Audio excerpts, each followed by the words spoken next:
अवतार मेहर बाबा की जय। मेरा नाम वीरेंद्र कुमार है। सभी बाबा प्रेमियों को जो मुझे सुन पा रहे हैं उनको सादर नमस्कार, सादर जय बाबा। मैं ओरिजिनली जो है मिर्जापुर में डिस्ट्रिक्ट में उत्तर प्रदेश में एक चुनार जगह है, वहाँ का निवासी हूँ। मैंने अपनी स्कूलिंग जो है चुनार में की थी। उसके बाद मैं वाराणसी आ गया था। वहाँ से मैंने इंटरमीडिएट तथा डिग्री इलेक्ट्रिकल इंजीनियरिंग में सन 1968 में किया। 1 साल तक मैंने एक प्राइवेट कंपनी फिरोजाबाद में सैफाबाद उत्तर प्रदेश में एज ए ट्रेनिंग इंजीनियर मैंने काम किया। उसके बाद आई केम टू दिल्ली और 1970 से 6 साल तक मैंने आईटीडीसी में तथा 26 साल जो है मैंने आईटीडीसी में एज ए सीनियर मैनेजर काम किया। उसके बाद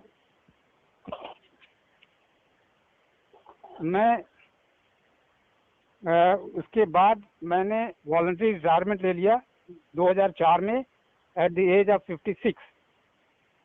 उसके बाद मैंने अपने को freelance consultancy electrical engineering work के लिए जो कंप्यूटर बेस्ड था उसमें संयुक्त रखा। और मैं इस समय 72 ईयर्स ओल्ड हूँ और मैं वेल सेटल्ड इन दिल्ली है बाबा के से। आई केम मेहर बाबा के बारे में मुझे बहुत काफ़ी पहले अपने पिताजी से मालूम हुआ, जब वो दिल्ली में इलाहाबाद से रेपिड ट्रेन हो करके सेंट्रल ऑर्डिनरी डिपो इलाहाबाद से दिल्ली आए थे। He came to know about Baba through his office employee. अपने सहकर्मी के द्वारा उन्हें मेहर बाबा में पता लगा, जिनका नाम किशन लाल जी भसीन थे। किशन लाल भसीन था। मेरे पिताजी को सन 1964 में मेहर बाबा का दर्शन का अवसर मिला। मैं 1967 जब मैं बनारस में हॉस्टल में रह रहा था तो मुझे एक मानसिक परेशानी रहती थी और मेहर बाबा मेरे ड्रीम में आए और उन्होंने कहा, come to me, I will help you. When I came to Delhi in 1970, जब मैं दिल्ली में 1970 में आया तो मुझे वो ड्रीम जो है वो दोबारा याद आया और मुझे बाबा का साहित्य पढ़ने की उत्कंठा आरंभ हुई। मैंने God speaks, listen humility, everything and nothing आदि जो बाबा के मुख्य साहित्य है उसको मैंने पढ़ा। मैंने कई लोगों के दर्शन भी किए, जैसे बाल योगेश्वर महाराज जी, सत्य साईं बाबा, लेकिन उनके द्वारा मेरे ऊपर कोई प्रभाव नहीं पड़ा। उनकी दिव्यता का कोई प्रभाव मेरे ऊपर नहीं पड़ा। इस समय तक बाबा अपनी बॉडी ड्रॉप कर चुके थे और उनकी जो है इंटेलेक्चुअल रीडिंग, बाबा के साहित्य की, बाबा की फिलॉसफी की, उनके डिक्टेशन को पढ़ने से मैंने ये निष्कर्ष निकाला कि या कहें कि बाबा ने मुझे ये विश्वास दिलाने के लिए दिलाया कि अगर इस कंटेम्पोरेरी समय में, इस सामरिक समय में अगर कोई मेहर बाबा, कोई अवतार हो सकता है तो केवल वो मेहर बाबा की ही संभावना है।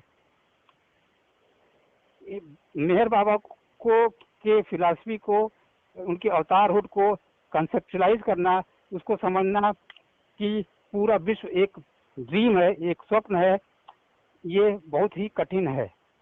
मैं नहीं जानता कि मैं मेहर बाबा को किस रूप में, किस हद तक अवतार स्वीकार करता हूँ, लेकिन मैं जब किसी दूसरे से बात करता हूँ तो मैं हमेशा यही कहता हूँ कि मेहर बाबा जी अवतार हैं।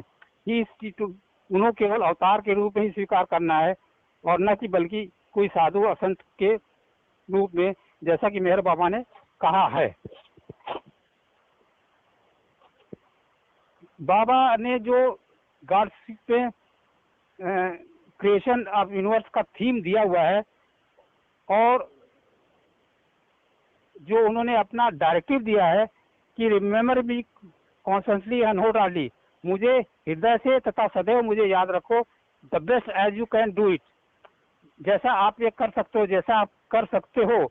ये उनकी टीचिंग का सबसे सेफेस्ट, सबसे सबसे निश्चयात्मक और क्विक, सबसे सस्ता और सबसे सूक्ष्म, सबसे सेफेस्ट तरीका है ईश्वर तक पहुंचने का। ये इसने मुझे बहुत ही ज़्यादा प्रभावित किया। एंड मैं इस समय इससे सहमत हूँ कि इससे और कोई दूसरा आध्यात्मिक फिलॉसफी का कोई दूसरा संदेश नहीं हो सकता। बाबा ने कहा कि स्पिरिचुअल लिटरेचर ऑफ अवतार एंड सदगुरु इज वर्थ रीडिंग, मतलब सतगुरु तथा अवतार द्वारा दिया गया साहित्य ही पढ़ने योग्य है और ये विचारों का सही भोजन है। जब भी मैं कोई स्पिरिचुअल साहित्य पढ़ता हूँ किसी दूसरे शास्त्र का, अदर देन मेहर बाबा के अलग किसी का साहित्य पढ़ता हूँ, तो I feel that it is much of lower standard to the Baba philosophy. मैं ये महसूस करता हूँ कि ये जो दूसरे संतों ने जो फिलॉसफी दी हुई है वो बाबा की फिलॉसफी से बहुत ही नीचे है। And I don't find any necessary, और मैं उन्हें इन साहित्यों को पढ़ने में मुझे आनंद भी नहीं आता है, मुझे अच्छा भी नहीं लगता है, क्योंकि I found it below standard of the Meher Baba philosophy. According to Meher Baba ने हमें एक कठिन गोल के लिए एक बहुत सीधा सा रास्ता दिखा दिया है, जो कि हम लोगों के लिए बहुत ही आसान है। वो है constant remembrance and wholeheartedly remembrance. एक जो मैं और अपना अनुभव शेयर करना चाहूँगा, बताना चाहूँगा कि मेहर बाबा ने मुझे ये अनुभव कराया है कि he is his will is supreme. उनकी जो है जो इच्छा जो है सर्वोपरि है और सबके ऊपर गवर्न करती है, सबके ऊपर परेड करती है। कोई भी असाइनमेंट जो कि मैं बहुत ही केयरफुली लेता हूँ, और even that will not be perfect but will have some understanding thought coming my work. जब मैं कोई भी काम जो बड़े दिल से ही करता हूँ कि इसमें कोई भी गलती न हो, इसका ध्यान रखता हूँ, उसके बाद भी उसमें कोई ना कोई कमी रह जाती है, और मेहर बाबा मुझे महसूस करा देते हैं कि you are not, your will not go, मेरी मर्जी हमेशा सुपरइम्पोज करती है। Every time feel particular could have been done better. मैं हमेशा सोचता हूँ कि मैं इस तरीके से बहुत ही अच्छा काम कर सकता हूँ, लेकिन always I failed and it was not Baba's will. जैसे कि और बाबा की इच्छा नहीं है, उसमें हमेशा मैं फेल हो जाता हूँ। 1971 में मेरे मन में एक इच्छा हुई बाबा की शरीर छोड़ने के बाद कि मैं गॉड स्पीक्स का ट्रांसलेशन हिंदी में करूं। मैंने अबाउट 150 पेजेस गॉड स्पीक्स का हिंदी में ट्रांसलेशन किया, उसकी मैन्युस्क्रिप्ट बनाई।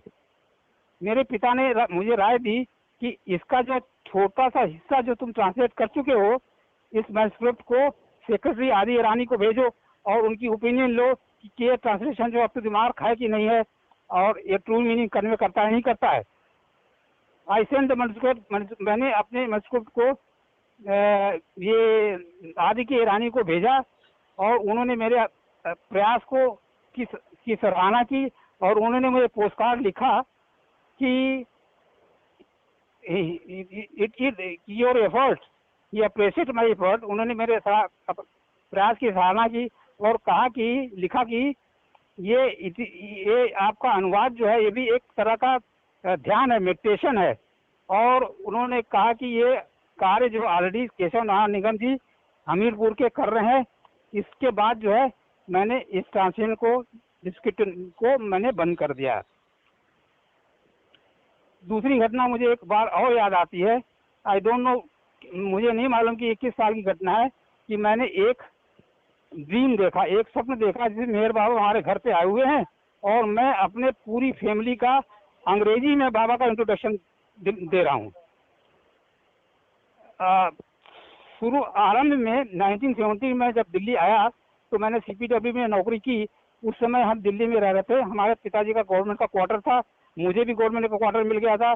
तो उस समय बाबा का जो वीकली सत्संग हुआ करता था, अपने पिताजी के साथ YD केन के यहाँ प्रेसिडेंट स्टेट में हर संडे को जाया करता था, तथा शुक्रवार को श्री हुकूमत राय कपिल जो नगर में रहते थे उनके यहाँ इवनिंग में बाबा का सत्संग अटेंड करने जाया करते था।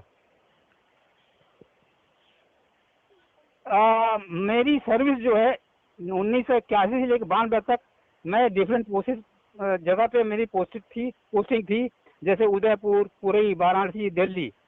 मेरे पिताजी सन 1985 में गुजर गए, उनका देहांत हो गया। आफ्टर पोस्टिंग इन दिल्ली 92 में मेरी पोस्टिंग दिल्ली होने के बाद मैं दिल्ली सेंटर की एक्टिविटी से अटैच हो गया था। देर वाज शुरू में 1977 के पहले दिल्ली में अवतार मेहर बाबा सेंटर की कोई बिल्डिंग नहीं थी। ये केवल एक रजिस्टर्ड एड्रेस पे सरदार मोहन सिंह का जो B171 ग्रेड का लास्ट था, उसके नाम से रजिस्टर्ड था। और जो एनुअल फंक्शन जो है किसी रेंटेड हॉल में लीक किया जाता था। और इसका जो कंस्ट्रक्शन का जो बिल्डिंग का फाउंडेशन जो है अलोबा जी ने 1989 में किया था। सेंटर की बिल्डिंग का कंस्ट्रक्शन जो 1921 से 1991 से 92 में हुआ था। एक इंजीनियर होने के नाते मुझे जो है इस कंस्ट्रक्शन की बिल्डिंग से मुझे एसोसिएट किया गया था, मेरी सहायता ली गई थी। और मैंने सारा सुपरविजन सिविल, इलेक्ट्रिकल और प्लम्बिंग, सैनिटरी सभी का, इंक्लूडिंग प्रोक्यूरमेंट ऑफ मटेरियल, मतलब सामान को लाना वगैरह कमेटी मेंबर के थ्रू मैंने पूरा किया, जिसमें कि लेबर कास्ट सेव करने के लिए हमने लेबर रेट पे सारा कॉन्ट्रैक्ट दिया था। मैंने वॉलंटियर रिटायरमेंट 2004 में लिया, बट सडनली इन 2013 में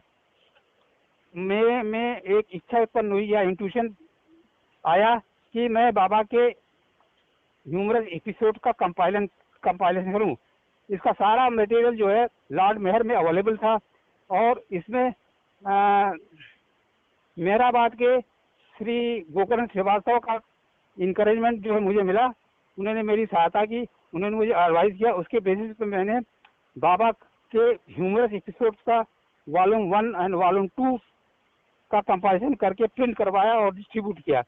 इसमें जो है करीब 450 एपिसोड्स हैं जो कि बाबा के ह्यूमरस स्टेट्स हैं, जिनसे बाबा ने हंसी मजाक किया अपने लाइफ टाइम में अपने मंडली के साथ और दूसरे बाबा प्रेमियों के साथ जो उनके संपर्क में आए, उनसे बाबा बड़ा अच्छा हंसी विनोद करते थे, उसका वर्णन किया हुआ है।